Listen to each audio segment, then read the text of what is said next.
Conformity. It is the fulfillment of a requirement. The requirement is defined by ISO 45001 as a need or expectation that is stated, generally implied, or obligatory. So if the requirement is being fulfilled, then there is conformity, and if not, then it's non-conformity. It is the auditor's job to see if there is conformity or non-conformity against a given requirement. The requirements are given in the audit criteria. For example, ISO 45001 clauses are the requirements for which the organization must provide the evidence for conformity. If the auditor believes that there is no evidence of conformity, then a non-conformity report is issued. The non-conformity can be major or minor depending upon the significance of non-conformity for the OHS management system's performance against the intended outcomes.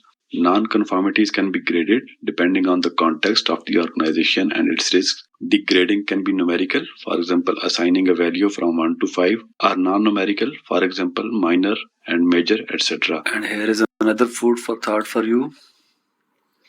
Is a non-conformity bad for an OHS management system? Pause this slide and think of the answer before I explain. It is a common misconception that non-conformity is a bad thing, while in reality, a non-conformity is a window of opportunity for the business and its management system.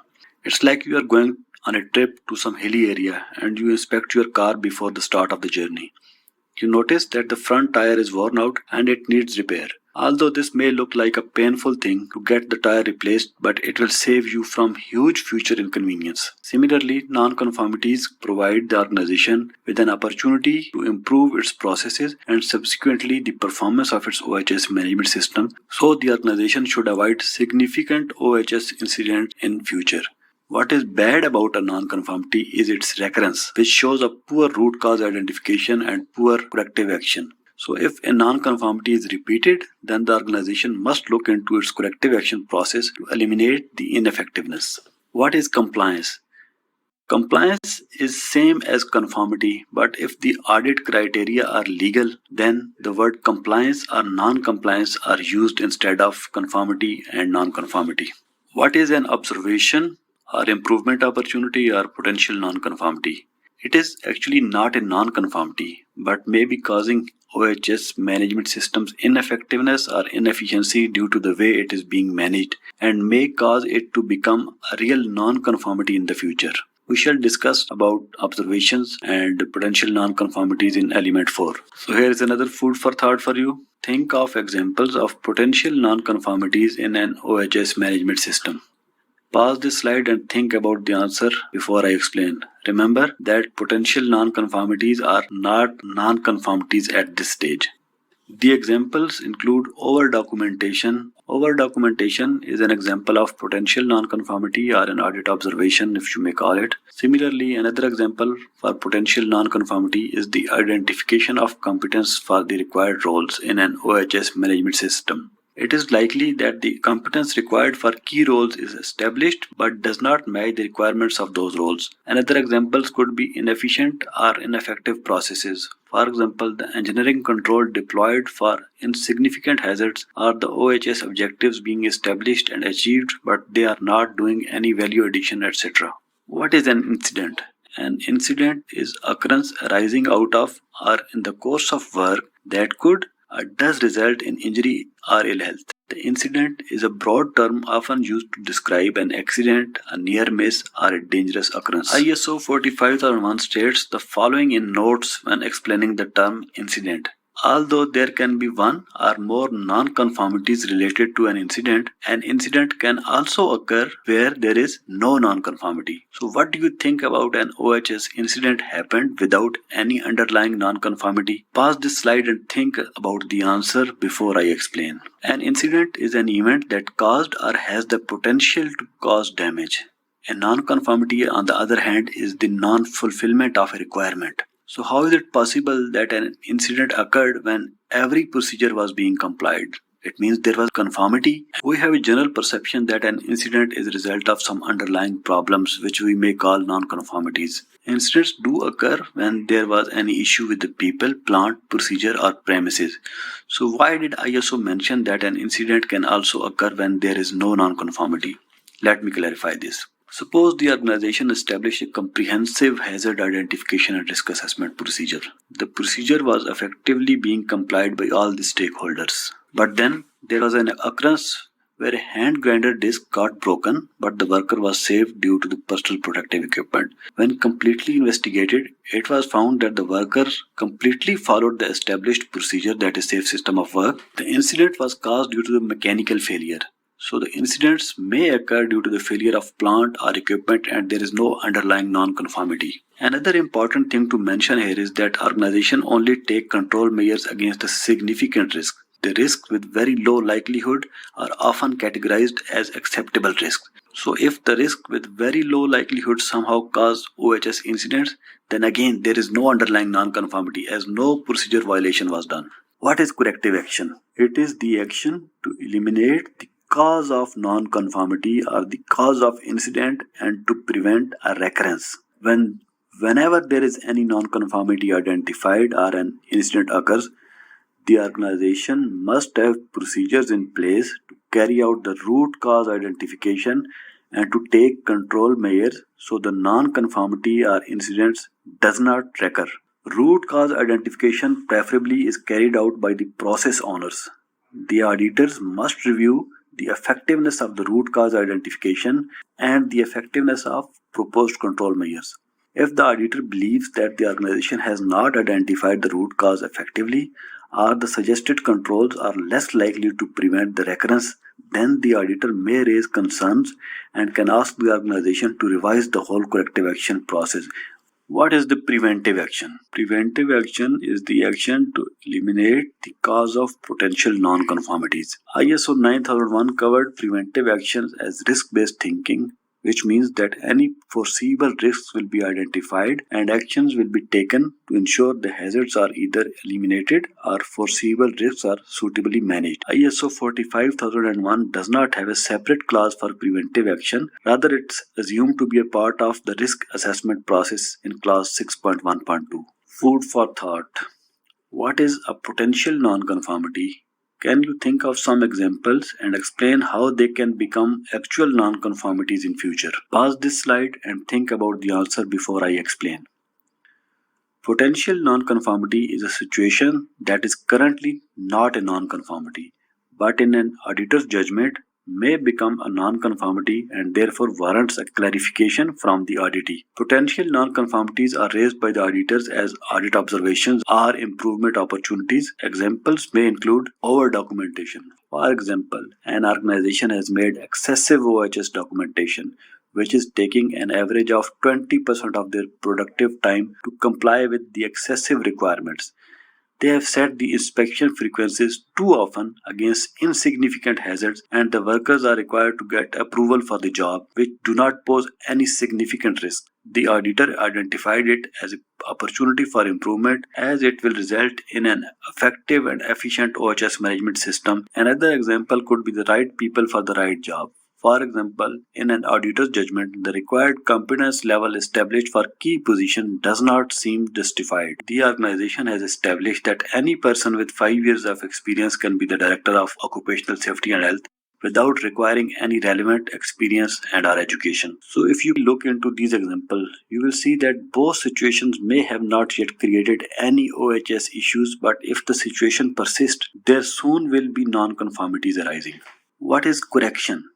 Correction is the immediate response by the organization when a non-conformity or incident occurs, and it is the method used to stop a problem immediately. For example, extinguishing a fire as soon as it breaks out. Here is another food for thought for you.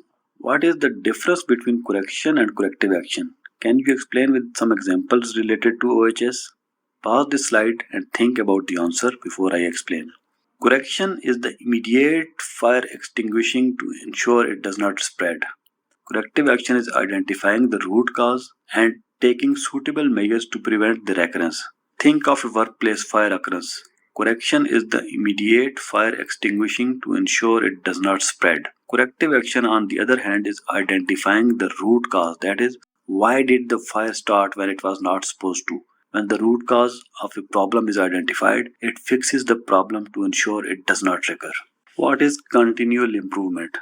You will often hear this word in the context of management system auditing. Continual improvement is recurring activity to enhance performance. When we talk about the continual improvement in OHS management system, then we mean that the system is improving. And what we mean by improving, its efficiency and effectiveness both are improving. Efficiency relates to the resource being spent by the organization to manage the OHS management system, while effectiveness relates to the degree to which the OHS management system is able to achieve what it intends to achieve. Less efficient OHS management system will soon become a financial burden on the organization, and it is therefore the auditor's job to perform value-added auditing so the organization could achieve effectiveness as well as efficiency for their OHS management system. Here is another food for thought. Why continual improvement? Why not we use the term continuous improvement? Pause this slide and think about the answer before I explain.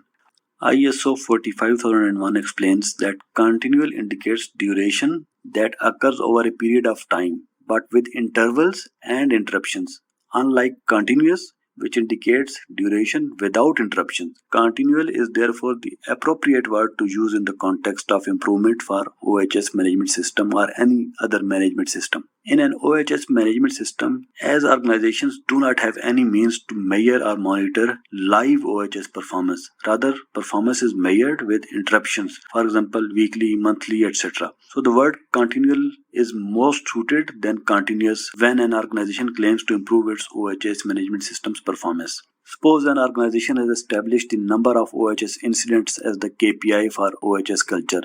During the year 2019, there were 30 OHS incidents with maximum 3 incidents in any single month. In the year 2020, there were 28 OHS incidents with maximum 3 in any one single month. But in the first 6 months of the year 2021, there were 20 OHS incidents with maximum 7 in any one single month. However, during the last 6 months of the year 2021, there were no incidents. Now, if you ask if the organization has achieved continual improvement on year basis, then the answer will be yes. But if you ask if the organization has achieved continuous improvement, then the answer will be no. Because in a single month in 2021, there were 7 incidents as compared to previous years. What is the documented information? Documented information is the information which is required to be controlled and maintained by an organization and the medium on which it is contained. Documented information can be in any format and media and from any source. It includes both documents and records. So here is another food for thought. What is the difference between a document and a record? The document is the procedure, for example an SOP and its associated forms, etc. A record, on the other hand, is the type of document, but it is used to preserve the information related to an activity, for example, inspection or audit results. Documents can be reviewed and, if needed, revised, but records cannot be revised. For example, you can revise an existing procedure on how to conduct risk assessments, but you cannot change the results of previous risk assessment as those have become a part of the record. Another food for thought. What is the difference between maintaining documented information versus retaining documented information? Pause this slide and think about the answer before I explain. Maintaining refers to establishing the procedures as part of OHS management system. Where ISO mentions maintain documented information means that the organizations need to develop the procedures in writing for those processes. Retaining refers to keeping the records as part of OHS management system. ISO mentions retained documented information means the organizations need to keep written records of the activities, for example, records of measurement and monitoring, records of risk assessment, records of training, records of feedback, etc. What is a hazard? It is a source with the potential to cause injury and ill health. Hazards can include source with the potential to cause harm or hazardous situations or circumstances with the potential for exposure leading to injury and ill health. Remember that there is nothing as absolute hazard. For example, water is good for drinking, but if one laughs or talks while drinking water, then it is likely that it may go to the respiratory system and may cause trouble for the person. Similarly, a banana is not a hazard when we look at it without any context. But if the same banana is lying on the floor where a person is walking while lifting a heavy load, then it can create a serious risk of injury as it has now become a slip hazard. Likewise, electricity is useful for us, but if it is present where it is not supposed to, for example in a machine body, then it has become a hazard. So anything can become a hazard if it is put in a specific perspective. For example, a grain of sand is not a hazard when it is lying in the desert. But the same grain of sand will become a hazard if it is airborne in a busy place where cyclists without eye protections are moving. So it is very important that safety professionals and auditors identify and foresee how any objects or situations become hazards. What is risk? It is the effect of uncertainty. Risk is often expressed in terms of a combination of the consequences of an event and the associated likelihood of occurrence. In simple words, the risk is what can happen, that is the probability of an occurrence, and what will be the impact, what is the consequences on occupational safety and health. There are various methods to measure the risk, including quantitative risk assessment and qualitative risk assessment. The OHS management system requirements revolve around the risks and control, so it is very important concept to grasp for OHS auditors. What is quantitative? Quantitative is related to measuring and expressing numbers, for example, how many, how much, or how often. Quantitative data is very useful as it is very easy to analyze and evaluate, and one can easily determine if the performance is improving or not. For example, the number of OHS incidents, number of non-conformities identified, number of emergency rehearsals carried out, the number of hours of training conducted. This type of data is objective in nature and does not require competence for carrying out the analysis. For example, number of OHS incidents is low in numbers then shows better performance, and if high in number then shows a poor performance. What is qualitative? Qualitative refers to measuring the quality of something rather than quantity or numbers. For example, there are two organizations that are managing an OHS management system.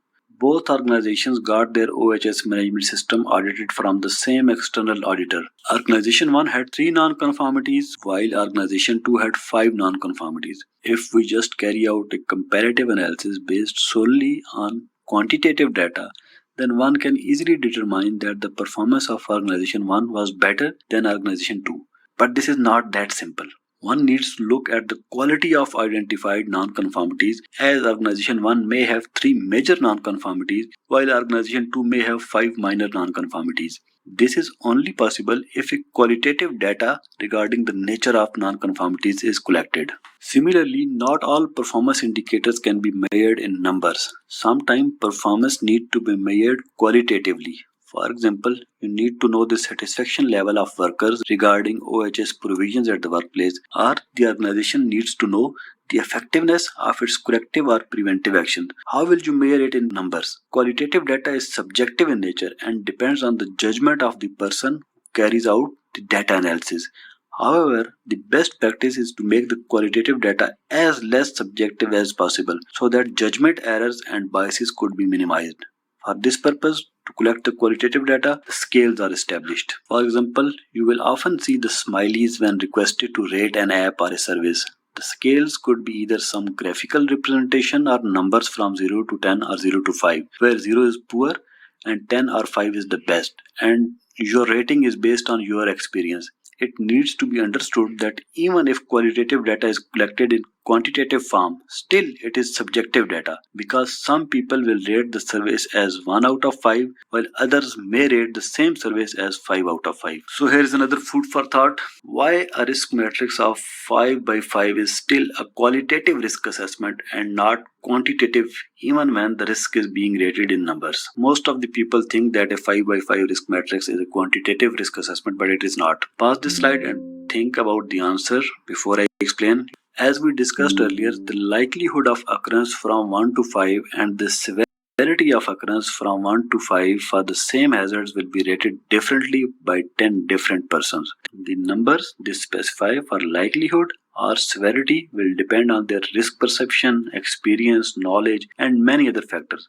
So the outcome will be subjective in nature, and therefore the type of risk assessment will still be qualitative, although some people may call it semi-quantitative. The best thing about learning is when you start questioning the things. If you can create question, then it means that you are learning. So therefore I have included a number of food for thoughts. What can be done to make qualitative data more objective in nature?